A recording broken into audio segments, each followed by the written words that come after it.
I never thought I'd be writing something like this, but here we are. My name's Dan, and I've been with my wife, Lisa, for almost 10 years. We got married young, had our share of ups and downs, but I always believed we were solid. Until recently. Things started feeling off about 6 months ago, but I couldn't quite put my finger on it.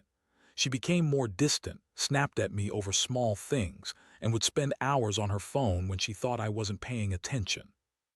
I told myself she was just stressed. Work life, you know how it is. But I had this gut feeling that something was going on, and I guess I was right. Our house was hit pretty bad by that hurricane last year, and we had a massive insurance claim to fix everything.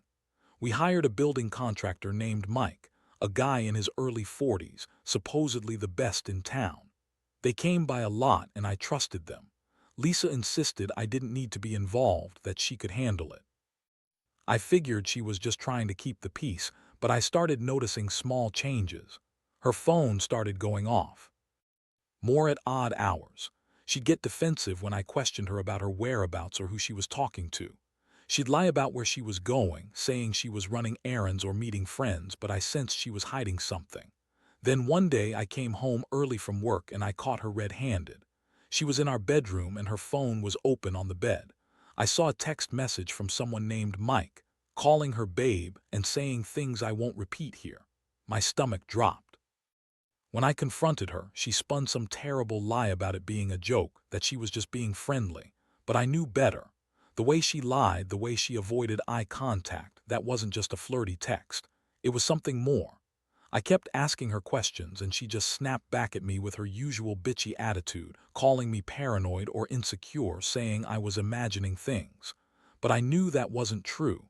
It hit me like a punch to the gut. All these signs, the disappearing acts, the secretive phone calls, the way she'd cover her tracks, she was cheating on me. And not just with anyone, but with that contractor, Mike. The guy she insisted was just doing repairs, but who I now saw had been playing us both from the start. I was furious, but more than that, I felt betrayed, crushed. How could she do this to me, to us? I spent nights just staring at the ceiling, trying to process what I'd discovered. My mind replayed all those moments she was cold or distant, and how she'd lie so effortlessly.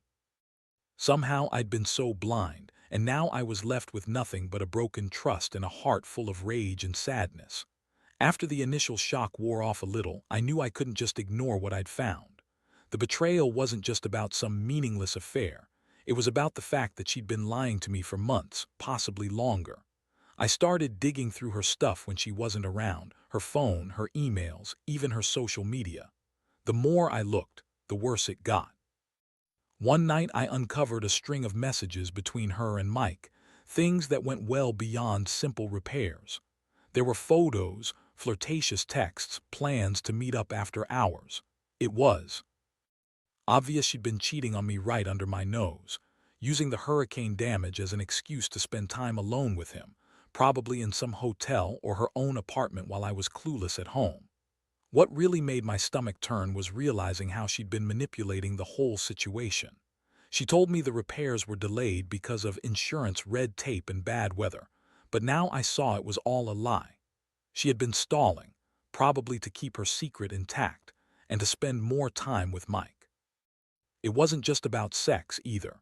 It was about the fact that she'd lied about everything, her feelings, her loyalty, her sense of honesty.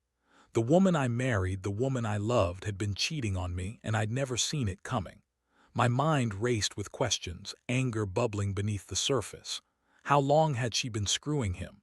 Did she do it before or after the hurricane? Was I just some fool trusting her all along? I wanted to confront her immediately, but I knew I had to be smart about this. I didn't want her to think I was just some emotional wreck, lashing out. I decided to plan my move carefully, gather more evidence, get her to admit it, or at least understand how deep this went. That meant laying low for a few days, watching her and trying to keep my cool. Inside, I was a mess. I kept thinking about what I'd lost, the years, the trust, the future I thought we had, and I wondered how I was going to get through this without completely losing my mind. It was the worst feeling in the world, knowing that I'd been played, that she'd been hiding this from me right under my nose.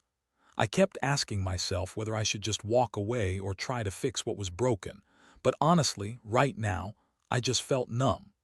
The betrayal was too fresh, and I knew I'd have to face her soon, face her bitchy attitude, her lies, her refusal to admit what she'd done. All I knew for sure was that my world had turned upside down, and I was trying to figure out if there was any way back from this, or if I'd just been fools all along. The next day, I decided I couldn't keep pretending I didn't know. I needed to confront her, get her to admit everything, or at least see how far she was willing to go with her lies. I waited until she was in the shower, then quietly went through her phone again, looking for anything I might have missed. That's when I found a string of texts that made everything crystal clear, not just flirtatious messages, but detailed plans to meet Mike later that week. They talked about stopping by the hotel after the repair work was done, about not letting the stupid husband ruin everything, and even about how she was so tired of pretending everything was fine. Reading her words felt like a punch to the stomach all over again, but this time I was prepared. I had enough proof to make her squirm. When she got out of the shower, I asked her to sit down. Her attitude was so typical, defensive, bitchy, acting like I was overreacting. She rolled her eyes and told me I was paranoid, accused me of trying to control her. I looked her straight in the eyes and dropped the bomb. I told her I knew about the affair with Mike, about the texts, the secret meetings, the delayed repairs. They all pointed to her cheating on me. Her face twisted into a smirk like she was trying to laugh it off. "Oh, Dan, you're losing it. You're just jealous because I spent time with a guy who's been helping us. That's all it is." I didn't buy a word of it. I told her I had enough evidence, enough of her lies. Her reaction was classic. She started yelling, calling me insecure, accusing me of spying on her, of not trusting her. She said she was just doing her job, fixing the house, and that I was overreacting because I couldn't handle her being busy. But I could see it in her eyes. She knew she was caught and she hated it. I felt everything boiling inside me. Rage, betrayal, heartbreak all mixed into one. How could she lie so effortlessly, pretend she was innocent? How could she sit there and deny what was right in front of her? That confrontation was a turning point. I realized I couldn't keep pretending everything was okay. It was clear she didn't respect me or our marriage anymore. I was furious, but I also felt a strange sense of clarity. I had finally seen her true colors. The woman I thought I knew was just a liar and a cheat. The worst part was how calm she seemed, like she thought she could just brush it off and go back to pretending everything was fine. But I knew better. From that moment, I started planning what I'd do next. I needed to get out of this, and I needed to do it on my terms. I couldn't stay with someone who lied and cheated, especially not after seeing her true face. The emotional pain was overwhelming, but deep down, I knew I had to choose myself now. It was time to figure out what my life looked like without her. The days that followed were almost worse than the discovery itself. I stayed quiet, watching her, waiting for her to slip up again or maybe admit something on her own. But she didn't. Instead, she doubled down on her attitude, being even more bitchy, accusing me of being controlling and insecure. I could see through her, though. She was trying to cover her tracks, trying to act like nothing had changed, but I wasn't buying it anymore. I needed a plan, something foolproof, something that would give me the upper hand without making a mess I couldn't clean up later. One night, I finally decided I'd had enough of her bullshit. I wanted her to face the truth. No more lies, no more denial. So I set up a little trap. I told her I was going to the garage to work on some stuff, but I actually stayed hidden in the living room with my phone recording everything. I wanted her to slip up, say something incriminating, or at least confirm my suspicion that she was planning to meet Mike again. Sure enough, around midnight, I heard her sneaking out of our bedroom, whispering into her phone, and I caught her leaving the house. She was wearing her coat, looking around like she was sneaking out for some secret rendezvous. I followed her at a distance, hiding behind trees, watching as she got into a car I didn't recognize. She drove off in the direction of a hotel on the outskirts of town. That was the moment I knew everything I needed to know. She wasn't just lying and cheating at home. She was actively sneaking around, lying to me even when I wasn't around. This wasn't just about the affair anymore. It was about the complete breakdown of trust, the betrayal of everything we had built over the years.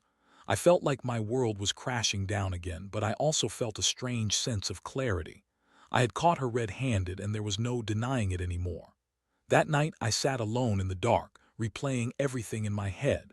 I realized I couldn't stay with her, not after this. I knew I had to make a choice, either confront her head-on and risk a huge fight or cut ties completely. The thought of her lying, sneaking around, and cheating on me with that arrogant contractor made me sick. I knew I couldn't fix this, not anymore. I was angry but also deeply hurt. I had trusted her, loved her, and she had thrown it all away for some sex with Mike, a guy who was supposed to just be fixing our house. The betrayal was so raw, so deep, I wondered how I would ever get past it. But I also knew I had to do something soon. I couldn't keep living in this limbo, not knowing if she was out every night with him or just lying in bed pretending everything was okay. I had to decide what my next step was, whether to fight for us, to try and fix this, or to finally walk away. The next morning, I woke up with a pounding headache and a million thoughts swirling in my head. I knew I couldn't keep pretending I didn't know anymore. Not after what I saw. I had to confront her, but I wanted to be smart about it. I needed her to crack, to slip up again, or at least admit the truth without me forcing her. I brewed some coffee, pretending everything was normal, like I wasn't secretly planning her downfall. When she finally wandered into the kitchen, her attitude was as bitchy as ever, snapping at me for no reason, flipping her hair, acting like she owned the place. I sat down across from her, looked her right in the eyes, and calmly said, "Lisa, I need to talk." Her smirk was infuriating, but I stayed patient.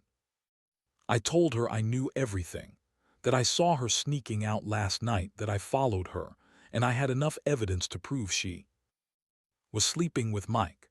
Her face instantly changed and her eyes widened for a second. Then she scowled and started her usual bullshit, saying I was paranoid, jealous, that she'd never do something so disgusting. She told me I was overreacting, that I was just making this all up because I was insecure. I didn't let her get away with it. I threw the texts, the photos, the times I tracked her movements on my phone. Her face turned beet red and her mouth opened wide, trying to come up with some excuse. But I cut her off and told her I wasn't interested in her lies anymore. I was done. That I saw what she was doing, how she'd been using the hurricane repairs as a cover, how she'd been sneaking around with Mike, and how she'd been lying to me from the start. That all her bitching and lying wasn't going to save her now. I told her I was planning to leave, that I'd had enough of the betrayal, and I deserved better than being some fool in a marriage built on lies. Her reaction was classic. She started crying, calling me crazy, telling me I was overreacting because I was insecure. She begged me to believe her, said she loved me, and swore she'd never cheat again, but I wasn't buying it. I looked at her coldly and said, "You lied, you cheated, and you betrayed everything we had. I don't think I can trust you anymore, Lisa. I don't think I want to stay with someone who's so good at lying to my face." She looked hurt, furious, and then, surprisingly, defiant. Like she didn't care if I left or stayed. That's when I realized I had to make a decision. I knew I couldn't keep living in this toxic mess. I needed to leave, to get away from her lies and cheating. I told her I'd be packing my bags that afternoon and I'd be leaving. I wanted her to see that I wasn't going to be her fool anymore, that I deserved honesty and respect, and I wasn't going to settle for her manipulations. The entire confrontation lasted less than an hour, but it felt like a lifetime. I was angry, yes, but also relieved. I finally saw her for who she truly was, a selfish, manipulative woman who cared more about her affair than our marriage. And as I packed my things, I knew this was the end of the line. I'd made my choice, and I was finally ready to walk away from the woman I thought I knew. Leaving her that afternoon was one of the hardest things I've ever done, but also one of the most necessary. I packed up my clothes slowly, each item feeling heavier than the last. I could see her pacing around the house, trying to charm her way back into my good graces, but I was done. I didn't want to hear her apologies or her lies anymore. All I wanted was to get out and put this nightmare behind me. As I grabbed my bags, she threw a few desperate words at me, pleading, crying, accusing me of ruining everything, but I shut her down. I knew it was over and I didn't look back. When I finally stepped outside, the air felt different, lighter somehow, despite the chaos inside. I told myself I'd be okay, that I'd rebuild, even if it hurt like hell for a while. The trust was gone, shattered beyond repair, but I realized I had something more important now: clarity. I had been blind to her manipulations for too long, but now I saw her true face: bitchy, selfish, and dishonest. She was no longer the woman I loved, she was someone I didn't even recognize. That realization was bitter but also freeing. In the days that followed, I moved into a new apartment, started therapy, and slowly worked through the pain. It wasn't easy. There were nights filled with anger, tears, and questions about what I did wrong. But I also learned that sometimes the best thing you can do is walk away from a toxic situation before it destroys you completely. I learned that honesty and respect are everything in a relationship, and if they're broken, it's better to cut your losses and move on. Looking back, I know I'll never forget the betrayal, but I also know I won't let it define me. I'm stronger because of it. I've learned to trust my instincts, to listen to that gut feeling that warns me when something's wrong. And I've realized that I deserve someone who values honesty, who doesn't cheat and lie behind my back. I hope anyone reading this who might be in a similar situation understands. Don't ignore the signs. Do. Let someone's lies and manipulations destroy your life. Stand up, confront it head-on, and don't be afraid to walk away if they're not willing to be truthful. I don't regret leaving her. It was the right choice.